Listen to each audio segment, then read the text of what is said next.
¿qué tal? Bueno, a continuación vamos a hablar de la teoría del acto jurídico. Es un ramo relativamente sencillo. A mí personalmente fue el que durante mi pregrado fue el que más me gustó. Así que hablaremos ahora de sus aspectos introductorios, lo que va desde el concepto del acto jurídico, sus respectivas clasificaciones, hasta su estructura, que la podemos mencionar y asociar con la estructura de los contratos presente en el artículo 1444 del Código Civil, norma que es muy importante y que definitivamente es piedra angular de todo esto.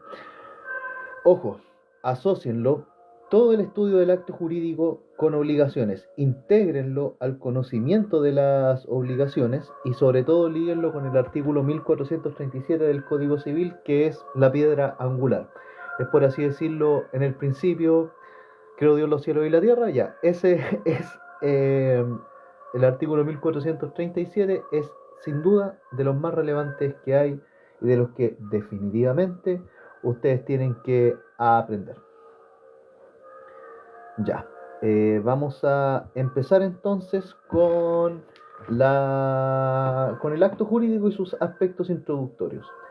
Ante todo, es muy importante entender la diferencia entre acto y hecho, porque entendiendo esta diferencia podemos entrar a hablar de lo que es el acto jurídico y la naturaleza jurídica de diversas instituciones.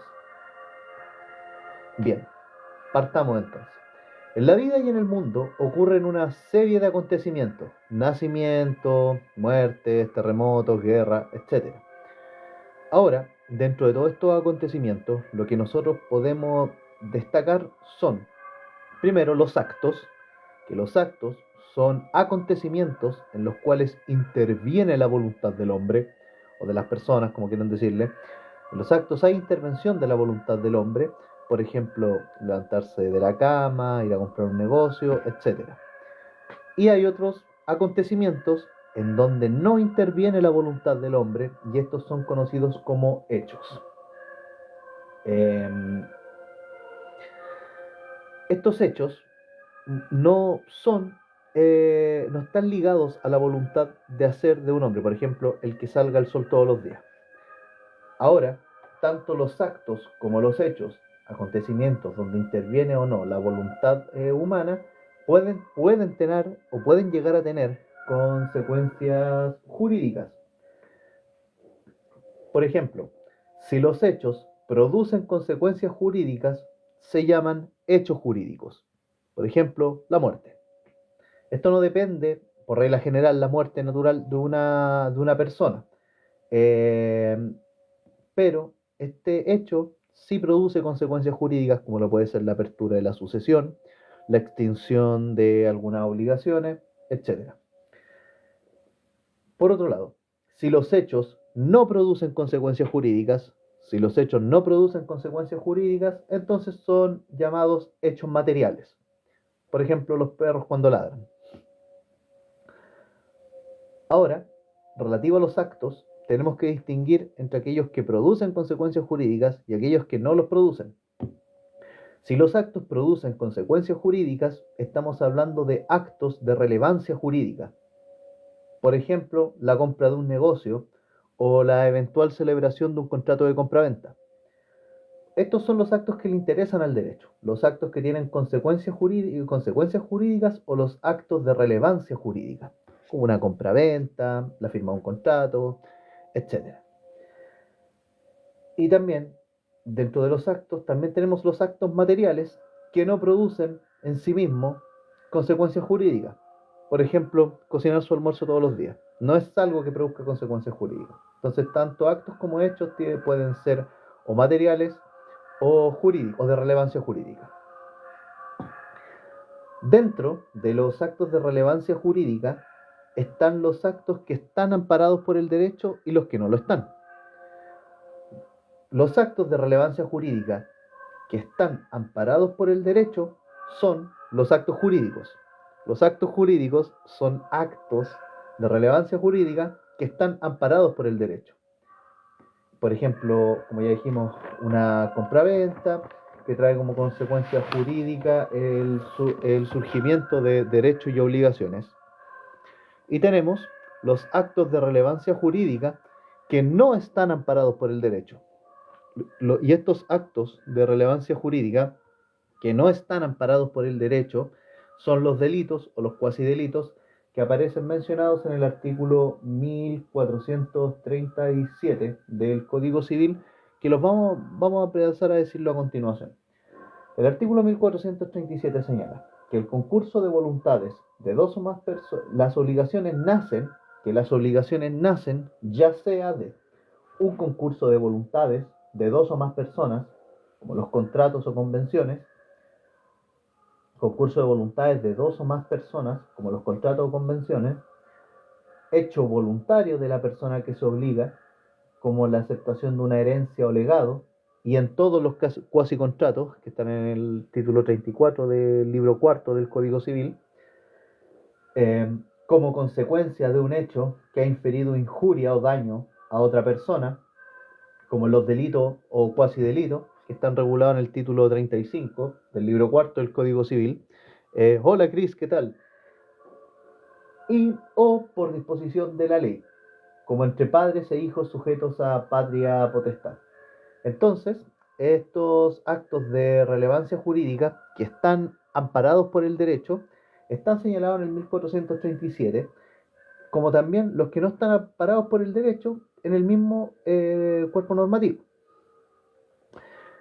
Retomando con los actos de relevancia jurídica que no están amparados por el derecho,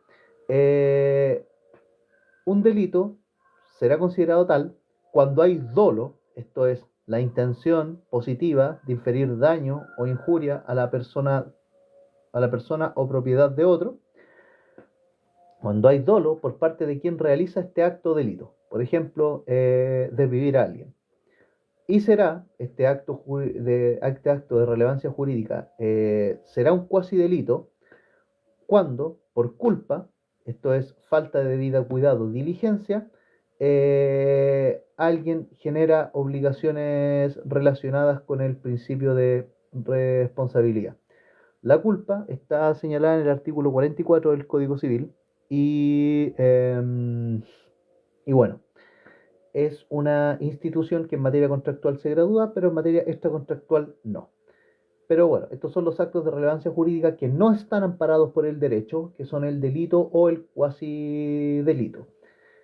Ya, ojo con el artículo 44, es de suma relevancia. Y para finalizar, vamos a repetir este artículo que es clave en el estudio del acto jurídico y las obligaciones, que es el artículo 1437 del Código Civil, el cual señala que las obligaciones nacen ya sea de un concurso de voluntades de dos o más personas, como los contratos o convenciones, hecho voluntario de la persona que se obliga, como la aceptación de una herencia o legado, y en todos los cuasi contratos, como consecuencia de un hecho en que se infiere daño o injuria a otra persona o su propiedad, como en los delitos o cuasi delitos, o por disposición de la ley, como entre padres e hijos sujetos a patria potestad.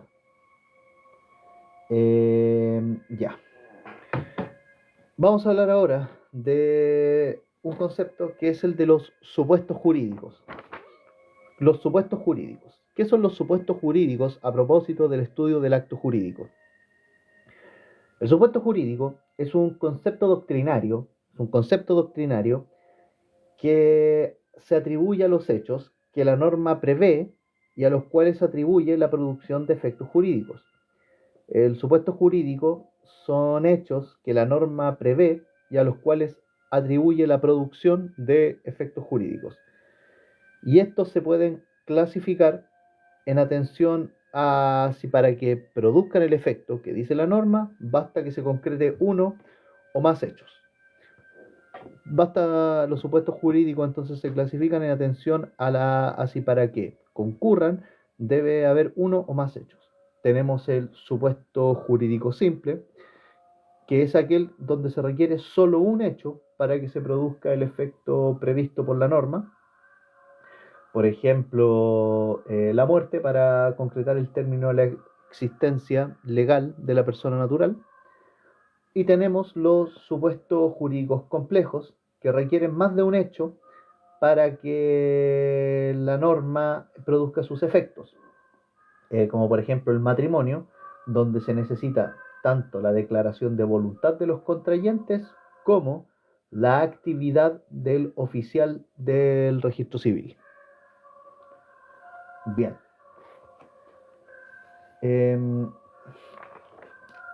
Vamos a hablar ahora del concepto de acto jurídico. Ya, a priori, el concepto de acto jurídico podemos señalar que es toda manifestación de voluntad destinada a crear, modificar o extinguir derechos y obligaciones eh, queridos por las partes y amparados por el derecho. Queridos por el autor o las partes o amparados por el derecho.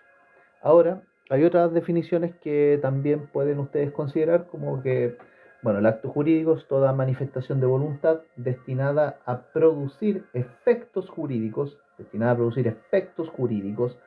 queridos por el autor o las partes que se encuentren amparados por el derecho. Esta es una definición clásica.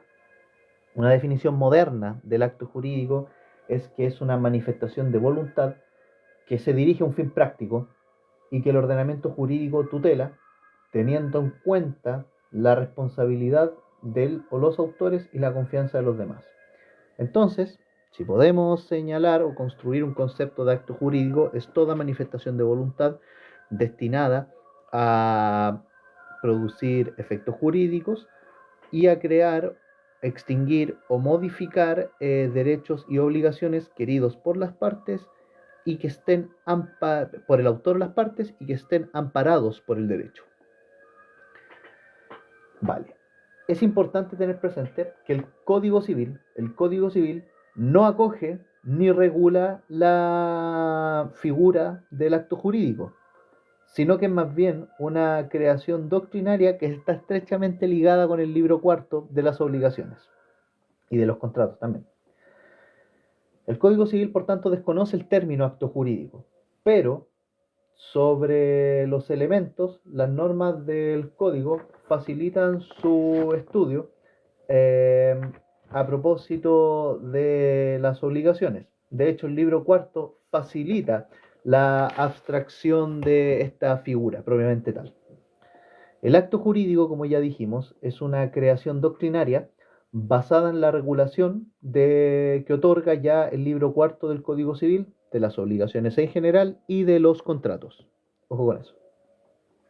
Hay consenso, tanto en la doctrina como en la jurisprudencia, de que todos los actos jurídicos se rigen por las normas del libro cuarto del Código Civil, a menos que el tenor de la norma o disposición o la naturaleza de las cosas se la limiten a otras normas o a convenciones o contratos. Ojo con eso, pero hay consenso en que los actos jurídicos se rigen por las normas del libro cuarto del Código Civil.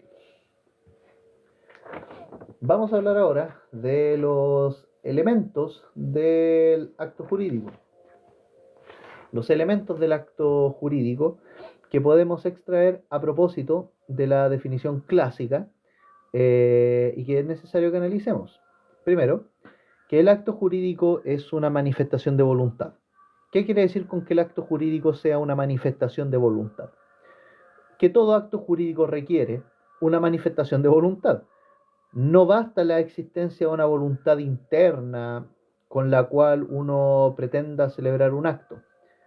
La que, ojo, por esencia, esta voluntad interna es variable, sino que es necesario, para que el acto jurídico nazca a la vida del derecho, que esta voluntad del autor, como en el caso de un testamento, o las partes, como en el caso de un contrato, se exteriorice, se manifieste por medio de una declaración de voluntad o comportamiento que permita conocerla. Con este comportamiento nos estamos refiriendo a una declaración de voluntad tácita, que se desprende de una conducta concluyente. El acto jurídico supone un concurso de dos elementos, revelado con esto, que son la voluntad, y que es un elemento interno, y su manifestación por medios sensibles que la hagan patente al otro interesado. Entonces, en atención a este primer elemento, que el acto jurídico es una manifestación de voluntad, se requieren que concurran dos elementos, que son la voluntad, que es el elemento interno, y su manifestación por medios sensibles que la hagan patente al otro interesado, que se manifieste la voluntad y su manifestación. La sola intención de celebrar un acto jurídico que se mantiene oculto en el foro interno no produce ninguna consecuencia para el derecho. La intención no vale, por así decirlo, para el derecho. Y tampoco la mera manifestación que no obedece a una intención. Por ejemplo, el te aviso y vamos a celebrar un acto jurídico. Ya, eso no. Un segundo elemento del acto jurídico, es que la manifestación de voluntad debe perseguir un propósito específico y determinado, o debe perseguir un fin específico y determinado. ¿Qué quiere decir que la manifestación de voluntad debe perseguir un propósito específico y determinado? Esto implica que la parte o las partes que intervienen manifestando su voluntad con un fin o propósito determinado deben estar buscando este fin o propósito determinado para concretar un acto jurídico que produzca sus efectos en el derecho. O sea, en español, el perseguir un propósito específico y determinado es crear, modificar o extinguir derechos y obligaciones subjetivos. Ojo con eso.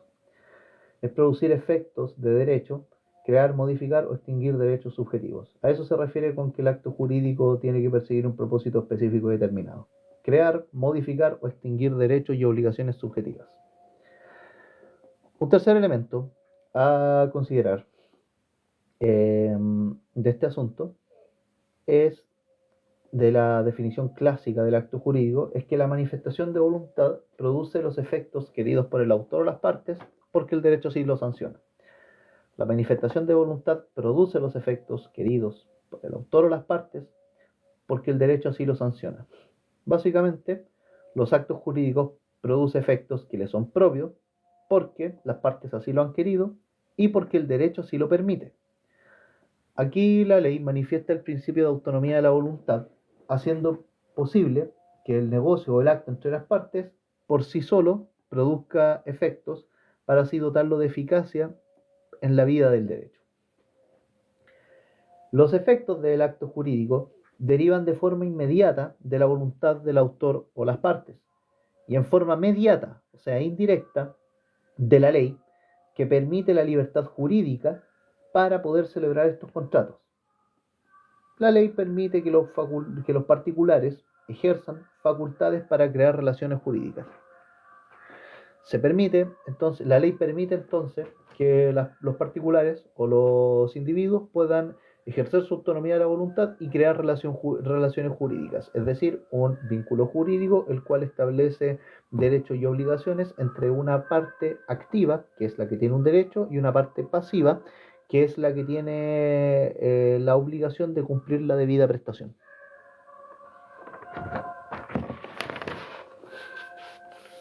Vamos ahora con las características de los actos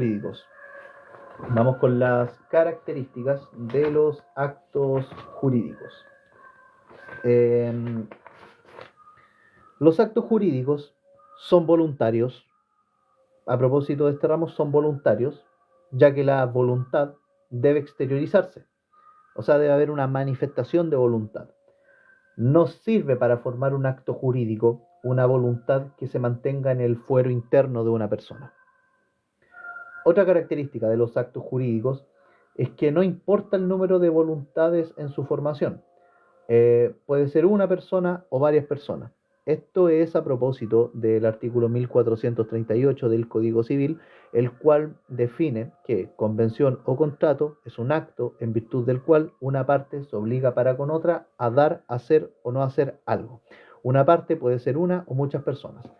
Por lo demás, el artículo 1438 es fuertemente criticado porque, primero, hace sinónimos los conceptos de convención y contrato, toda vez que entre estos dos existe una relación género-especie, y por otro lado, más que entregar una definición de convención o contrato, lo que está haciendo es definir el objeto de los mismos, que es dar, hacer o no hacer algo. Eso tenerlo presente. Tercera característica de los actos jurídicos es que sus efectos son variados y pueden ser crear, modificar, extinguir, transmitir, transferir, etc. Crear, modificar, extinguir, transmitir, transferir, etc. Cuarta característica de los actos jurídicos es que son celebrados por sujetos de derecho, es decir, personas naturales o personas jurídicas. Hay que tener presente que existen ciertos actos que el legislador limita a ciertos tipos de sujetos de derecho. Por ejemplo, el matrimonio solo lo pueden celebrar personas naturales. O para declarar o para celebrar un contrato de cuenta corriente, una de las partes sí o sí tiene que ser una persona jurídica como un banco. Quinto efecto de los actos jurídicos es que para que el acto genere efectos, debe cumplir con los requisitos mínimos que establece la ley. De no tenerlos, se genera una sanción civil. Para que el acto genere efectos, debe cumplir con los requisitos mínimos que establece la ley, de existencia o de validez, que los vamos a ver a continuación, porque de no tenerlos se genera una sanción civil que es la nulidad, o la ineficacia o la inoponibilidad. Y una última característica de los actos jurídicos es que generalmente son temporales. Son pocos los actos jurídicos que tienen la pretensión de ser perpetuos, como por ejemplo el matrimonio. Ya está por ahí nomás. Ya. Vamos a retomar el tema que nosotros ya le había mencionado anteriormente en relación a los conceptos de convención o contrato. Entre convención, contrato y acto jurídico hay una relación bastante interesante, que es la siguiente. Existe una relación género-especie. El acto jurídico es el pez, es la especie. Es el género. El acto jurídico es el género. Acto jurídico es el género, y las especies son convención y contrato. El artículo 1438 hace sinónimos los conceptos de convención y contrato, pero la doctrina es unánime en señalar que ambos conceptos no son sinónimos. La convención es un acto jurídico en el cual se puede crear, modificar o extinguir derechos y obligaciones. La convención es un acto jurídico el cual puede crear, modificar o extinguir derechos y obligaciones, mientras que el contrato tiene un alcance mucho más limitado, ya que el contrato es un acto jurídico bilateral que tiene por objeto solo generar derechos y obligaciones. Derechos y obligaciones solo generar, no tiene el tema de modificarlos, extinguirlos, transferirlos. No, el contrato busca generar derechos y obligaciones. Es una definición doctrinaria concreta. Ahora, los conceptos de acto jurídico, contrato y convención tienen algunos aspectos en común, que son, primero, la presencia de voluntades, y segundo, consecuencias jurídicas. Hay presencia de voluntad y consecuencias jurídicas. Pero ahora, sin perjuicio de esta similitud, de que hay una presencia de voluntad y consecuencias jurídicas, hay diferencia entre estos conceptos. Ojo. Respecto de la presencia de la voluntad, el acto jurídico per se puede requerir la presencia de una sola, como el caso de la oferta, la aceptación o el testamento, mientras que la convención y el contrato requieren más de una voluntad. La convención y el contrato requieren más de una voluntad, como puede ser un contrato de compraventa o un contrato de sociedad.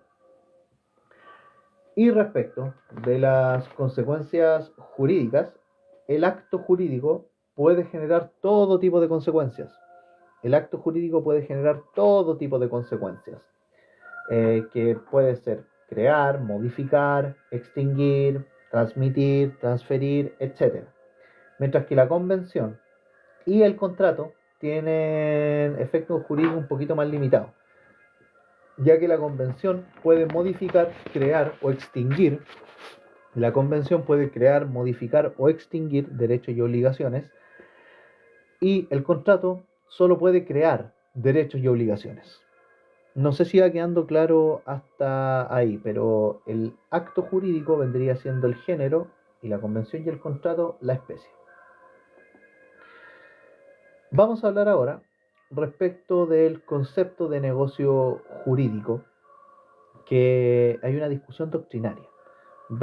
¿Por qué? Porque muchas veces en algunas mallas de universidades este ramo se pasa como teoría del negocio jurídico y no como teoría del acto jurídico, pero es tener presente esto. El concepto de negocio jurídico no es relevante en el ordenamiento jurídico chileno. El concepto de negocio jurídico no es relevante en el ordenamiento jurídico chileno debido a que la teoría del negocio jurídico es una teoría de origen europeo que es muy posterior a la dictación de nuestro Código Civil. Hay autores que señalan que el acto jurídico y el negocio jurídico son sinónimos, pero otros señalan lo contrario.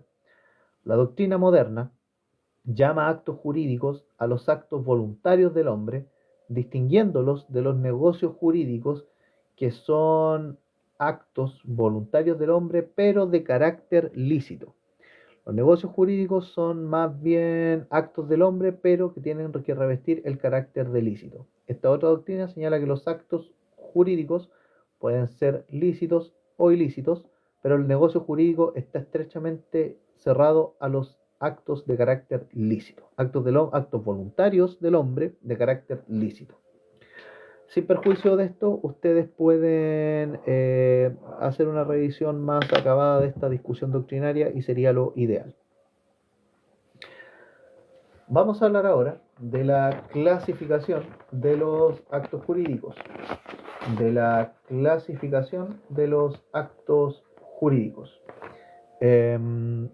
Ojo, esta clasificación doctrinaria de los actos jurídicos, ustedes tienen que ligarla estrechamente con la clasificación de los contratos que está presente en el artículo 1439, el artículo 1443 del Código Civil. Esos manejarlos muy, muy, muy bien, de verdad. Van a servir harto, pero es importante mantener una línea de división, pero al mismo tiempo de semejanza, hacer una unión hipostática, por así decirlo, entre la clasificación del acto jurídico y la clasificación de los contratos. Vamos primero con la clasificación doctrinaria de los actos jurídicos y posteriormente la vamos a vincular con la clasificación legal de los contratos que don Andrés Bello nos presenta en los artículos 1439 y 1443 del Código Civil.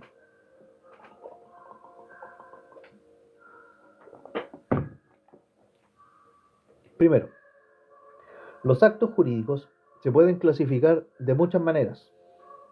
Los actos jurídicos se pueden clasificar de muchas maneras, en atención a los siguientes criterios. Primero, según el número de voluntades. Y según el número de voluntades, los actos jurídicos pueden ser unilaterales o pueden ser bilaterales. Los actos jurídicos unilaterales son aquellos en que solo interviene una voluntad, compuesta por una o varias personas.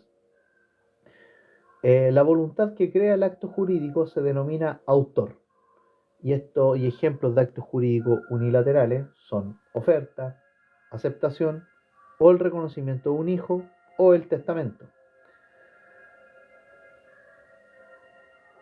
Pero como dijimos, en un acto jurídico unilateral hay una sola voluntad y esta sola voluntad puede ser la de una o muchas personas. Por otro lado, tenemos los actos jurídicos bilaterales. En los actos jurídicos bilaterales intervienen dos o más voluntades que pueden estar compuestas, cada una de estas, por una o más personas. Aquí las voluntades se denominan partes. En esta categoría de actos jurídicos bilaterales se encuentran las convenciones y los contratos, como el contrato de compraventa o el contrato de sociedad. Hay quienes algunos autores como López Santamaría incluyen dentro de la clasificación de los actos jurídicos o contratos bilaterales, pero en este caso actos jurídicos bilaterales, los actos jurídicos plurilaterales. Pero bueno, eso es raro que lo pregunten, la verdad. Ya. Vamos con el otro criterio de clasificación, según el número de personas que intervienen. Según el número de personas que intervienen, la clasificación de los actos jurídicos se relaciona derechamente con los actos jurídicos unilaterales. Según el número de personas que intervienen en un acto jurídico unilateral, los actos jurídicos unilaterales se pueden clasificar en actos jurídicos unilaterales individuales y actos jurídicos unilaterales colectivos. El acto jurídico unilateral individual son aquellos en que la voluntad manifestada proviene de una persona, como en el caso del testamento. Mientras que en un acto jurídico unilateral colectivo son aquellos donde la voluntad manifestada proviene de varias personas, como en el caso de una oferta que puede hacer una empresa o un grupo empresarial. Aquí la voluntad está manifestada proviene de varias personas en un acto jurídico unilateral colectivo. Un tercer criterio de clasificación de los actos jurídicos es según su contenido. Y según su contenido, los actos jurídicos pueden ser patrimoniales o extrapatrimoniales. Según si el contenido de un acto jurídico es patrimonial, aquí el principal fin es de carácter pecuniario porque genera movimientos de patrimonio, compraventa, pago, capitulaciones matrimoniales, etc. Y tenemos también los actos jurídicos extrapatrimoniales, actos jurídicos extrapatrimoniales, que son aquellos cuyo fin no es de carácter económico. Pero ojo, esto no quiere decir que eventualmente no generen efectos económicos. Y el mejor ejemplo de todo esto es el matrimonio, el reconocimiento de un hijo y la adopción. Otro criterio de clasificación de los actos jurídicos es según cómo se perfecciona el acto. Y según cómo se perfecciona el acto, los actos jurídicos pueden ser formales o pueden ser no formales. El acto jurídico formal es aquel que, para nacer, aparte de la voluntad manifestada, exige una solemnidad. Ejemplo de estos son los contratos reales, como el comodato, o los contratos solemnes, pero dejémonos los contratos solemnes. Contratos solemnes como la compraventa de un inmueble o incluso de un auto.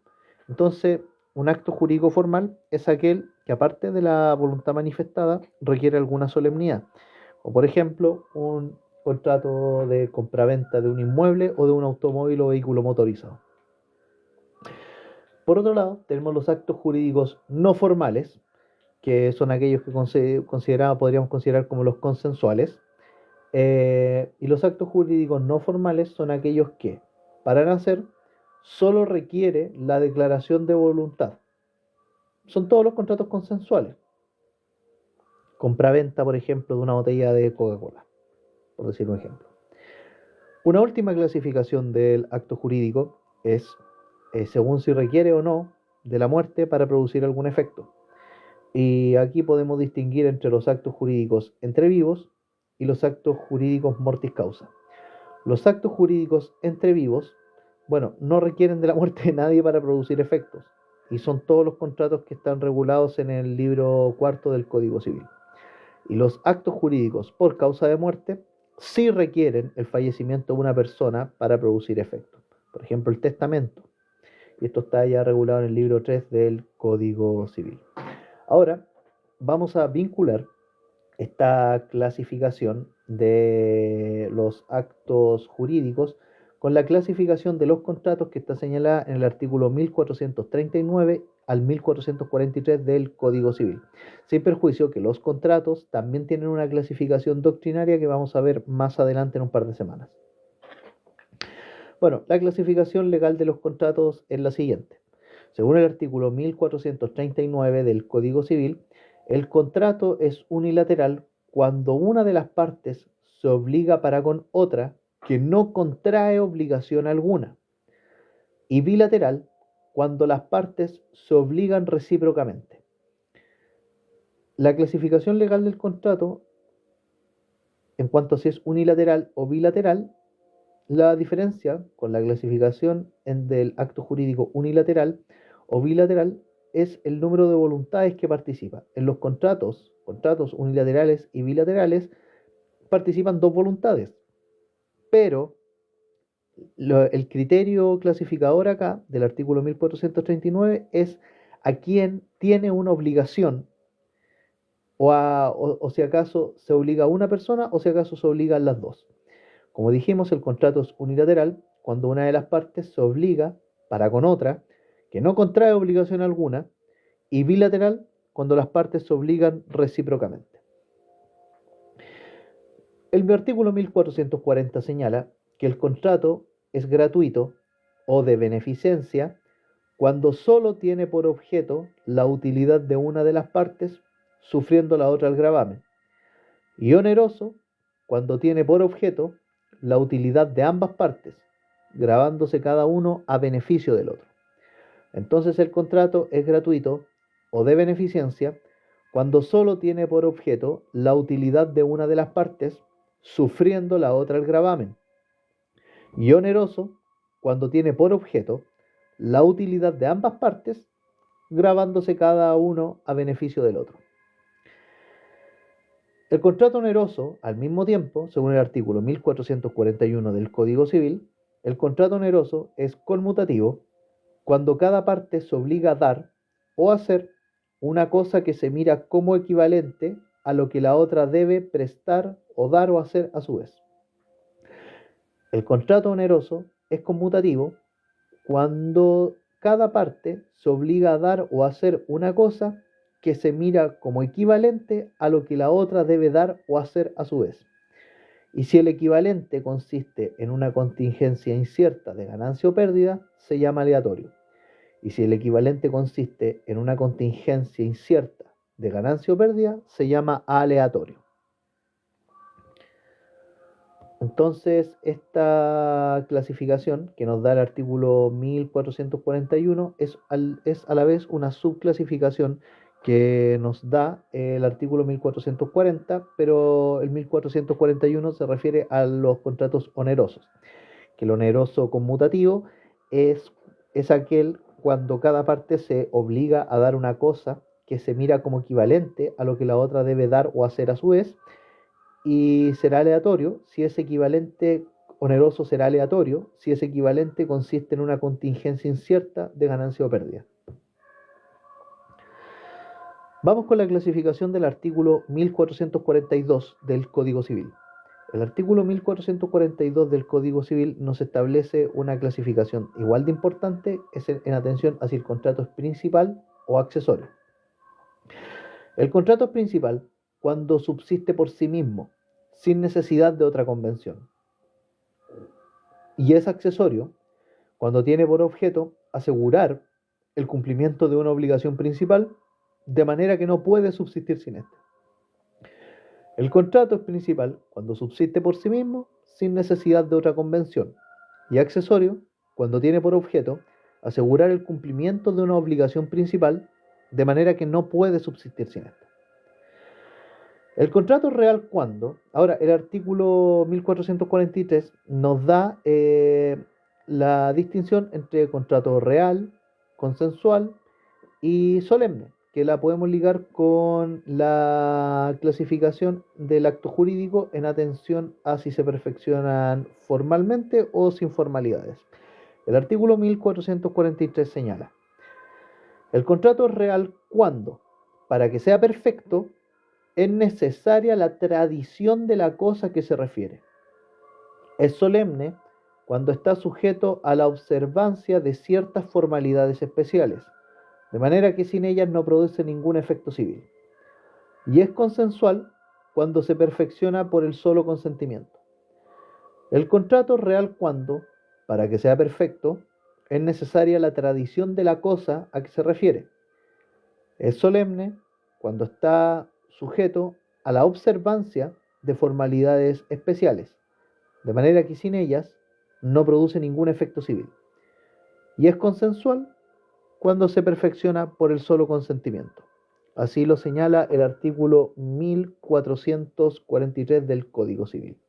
Y con eso terminamos la clasificación de los actos jurídicos, la clasificación de los actos jurídicos ligada con la clasificación de los contratos que aparece también en el libro cuarto, en atención a lo que habíamos señalado anteriormente, de que el libro cuarto del Código Civil es al final la base que alimenta la doctrina del acto jurídico en Chile.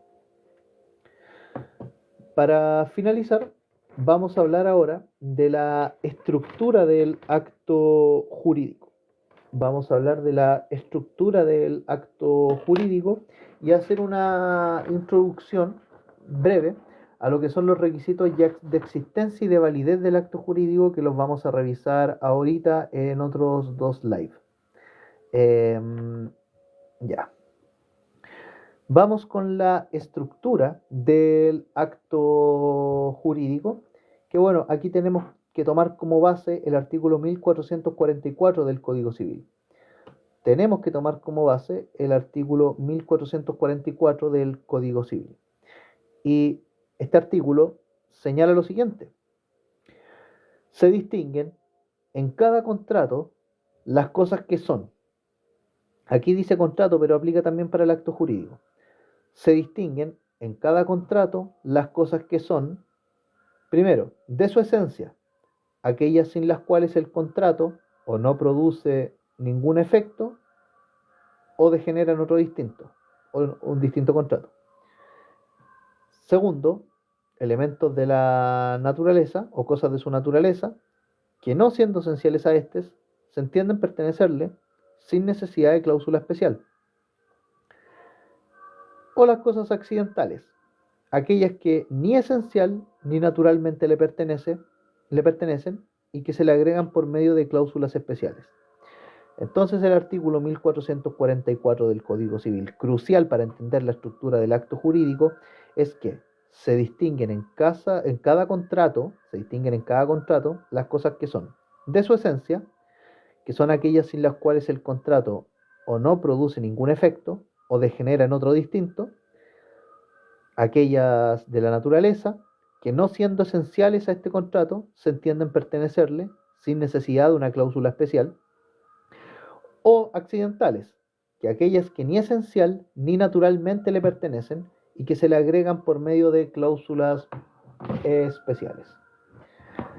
Ya, vamos por parte ahora. Los elementos de la esencia, como dijimos, son aquellas cosas sin las cuales el contrato o no produce efecto alguno o degenera en otro contrato distinto. Estos elementos están incorporados por la ley y no pueden ser eliminados ni modificados por el autor o las partes, porque de ocurrir esto, el contrato o no va a producir ningún efecto o va a degenerar en un contrato distinto. Los elementos de la naturaleza son aquellos que, no siendo esenciales a este, se entienden pertenecerle sin necesidad de una cláusula especial. Estos también están incorporados en la ley, y a diferencia de los elementos de la esencia, la característica de los elementos de la naturaleza es que sí pueden eventualmente ser eliminados o modificados por la voluntad del autor o las partes, sin necesariamente llegar a afectar el valor jurídico del acto, propiamente tal. Los elementos accidentales, por otro lado, no son ni esenciales ni naturalmente le pertenecen al acto jurídico o al contrato, y se le agregan por medio de cláusulas especiales. Todos estos están incorporados por la voluntad del autor o las partes. Por lo tanto, su existencia, modificación o eliminación depende exclusivamente de la voluntad de las partes. Ahora, volvamos a remitirnos a los elementos de la esencia, que también es importante tenerlos en consideración. Y aquí señalar que los elementos de la esencia son los necesarios y suficientes, los elementos de la esencia son los necesarios y suficientes para que un acto jurídico se constituya. Necesarios porque la falta de uno de estos excluye la existencia del acto jurídico, y suficientes porque ellos se bastan para darle esa existencia y concurrencia al contenido mínimo del acto. Los elementos de la esencia se clasifican a su vez en elementos de la esencia comunes y elementos de la esencia especiales. Los elementos de la esencia comunes son aquellos que no pueden faltar en ningún acto jurídico, sea cual fuere su especie. Los elementos esenciales comunes son aquellos que no pueden faltar en ningún acto jurídico, sea cual fuere su especie. Y los elementos esenciales especiales son aquellos que se requieren para un acto jurídico en especial, constituyendo elementos de la esencia propios y característicos de un acto jurídico o contrato determinado. Bueno, los elementos esenciales comunes para la doctrina, que son aquellos que no pueden faltar en ningún acto jurídico, cualquiera sea su especie, estos actos o elementos esenciales comunes son para la doctrina tradicional la voluntad, el objeto y la causa. Elementos esenciales comunes son la voluntad, objeto y causa. Voluntad, objeto y causa. Esos son elementos esenciales comunes. Ahora, en virtud del mismo artículo 1444, la omisión de un elemento de la esencia común produce que el acto jurídico no tenga ningún efecto. Es decir, o sea, inexistente, que es la tesis a la que adhiere el profesor Luis Claro Solar, o tenga nulidad relativa, a la que adhiere el profesor Alessandri. Si se omite un elemento esencial especial, impide que se produzcan sus efectos jurídicos, pero ojo, no cierra la posibilidad de que se produzcan los efectos de otro acto jurídico para cuya existencia fue idónea la manifestación de voluntad. Por eso se dice que si faltan, degenera en otro distinto o genera o no genera ningún efecto. Vamos ahora con los elementos de la naturaleza, que los elementos de la naturaleza, bueno, antes de ir por los elementos de la naturaleza, si quieren algunos ejemplos, elementos esenciales de la esencia especiales, que son aquellos que se requieren y que son propios de un acto jurídico o contrato determinado, tenemos la evicción en la compraventa, la evicción por saneamiento en la compraventa o el precio de la cosa en la compraventa. Ejemplos esos. Elementos de la naturaleza. Relativo a los elementos de la naturaleza, señalar de que son las consecuencias del acto que tienen lugar por disposición de la ley. Los elementos de la naturaleza son las consecuencias del acto que tienen lugar por disposición de la ley, en vista del silencio de los interesados. Ahora, no es necesaria la voluntad de las partes o del autor para que los elementos de la naturaleza tengan lugar. Pero ojo, es indispensable la voluntad de estos para modificar o extinguir estos elementos de la naturaleza, que como dijimos, son las consecuencias del acto jurídico que tienen lugar y que son propios a él. Hay un sector de la doctrina que rechaza la existencia de los elementos de la naturaleza, ya que considera que no existen elementos naturales, sino efectos naturales. Es más correcto llamarle efectos que elementos, los cuales la ley subentiende y que no requieren de una voluntad para existir, pero que las partes, si quieren, pueden eliminarlos o alterarlos. Según esta tesis, solo son elementos del acto jurídico los elementos de la esencia, ya que son los únicos que no pueden faltar. Pero como dijimos, los elementos de la naturaleza, ya para que quede claro e integrado, son aquellos que se entienden pertenecerle al acto contrato, no siendo esenciales a él, y que no se necesita una cláusula especial para que exista. Por último, vamos con los elementos accidentales. Los elementos accidentales son aquellos que las partes pueden, en virtud de su autonomía privada, incorporar a éste sin alterar su naturaleza. Los elementos accidentales son aquellos que las partes pueden, en virtud de su autonomía privada, incorporar a éste por medio de cláusulas especiales sin alterar su naturaleza. Estos elementos accidentales se suelen incorporar a un acto jurídico generalmente por la existencia de una cláusula especial. La existencia de estos elementos esenciales, bueno, aquí las partes pueden formular una declaración expresa de voluntad por la cual agregan alguna cláusula o incluso otro acto jurídico que la ley no requiere ni como esencial ni natural a la existencia del contrato. Y ojo, si se omite un elemento accidental, esto no impide de ninguna manera de que el acto nazca y produzca sus efectos especiales. Ejemplo de esto, un contrato de sociedad no tiene por qué tener una cláusula de finiquito, por ejemplo. Ahora, ya para finalizar, vamos a hablar de una introducción a los requisitos de existencia y validez de los actos jurídicos, que están estrechamente ligados con el artículo 1444 del Código Civil, y que, bueno, vamos a hacer la distinción y ya en otro live que vamos a hacer en un ratito más, vamos a abordarlos. Ya. Todo acto jurídico debe contener ciertos elementos esenciales para su existencia y para que pueda producir efectos de forma estable. Estos elementos de la esencia, la doctrina tradicional los distingue en dos, que son los requisitos de existencia y los requisitos de validez.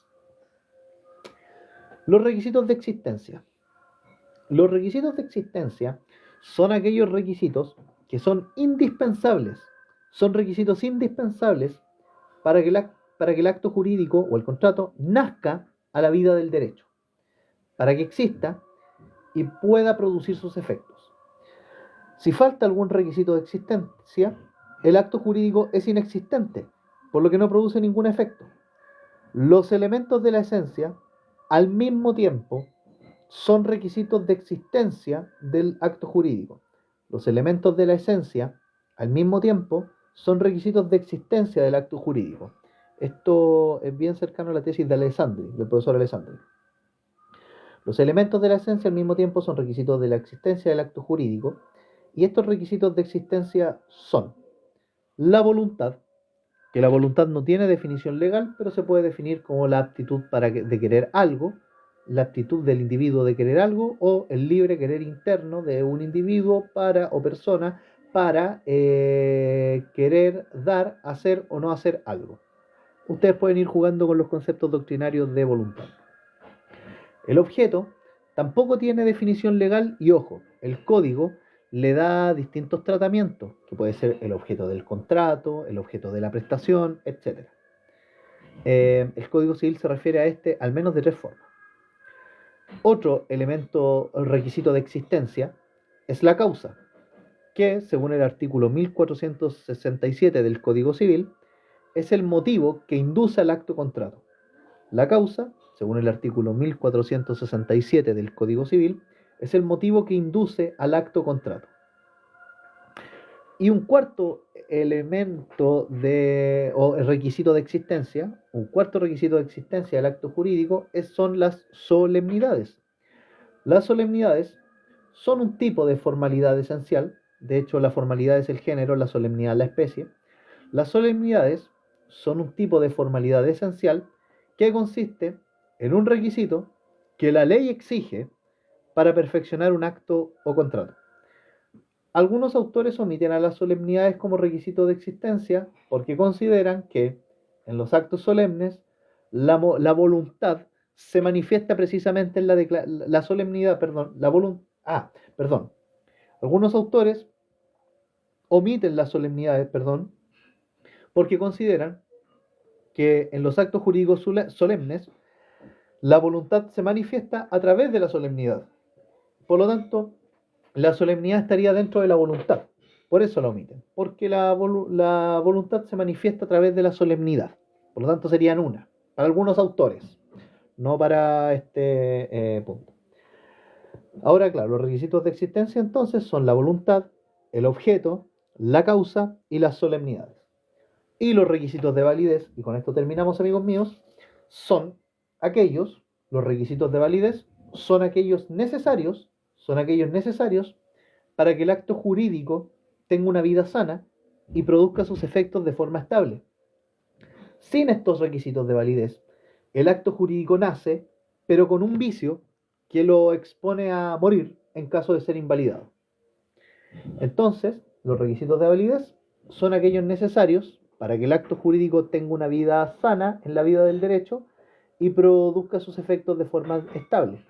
Si el acto jurídico nace, pero con algún vicio, que lo expone, pero con algún vicio, perdón, esto lo expone a que pueda ser invalidado y por lo tanto desaparezca. Bueno, requisitos de validez son la voluntad noviciada, objeto lícito, causa lícita y la capacidad. La capacidad es un requisito de validez. En ciertos casos, una solemnidad puede ser requisito de validez del acto jurídico, como en el caso de los testigos hábiles en el testamento. Y eso, amigos míos, terminamos lo que es la introducción a la teoría del acto jurídico. Nos vemos en un próximo live. Saludos.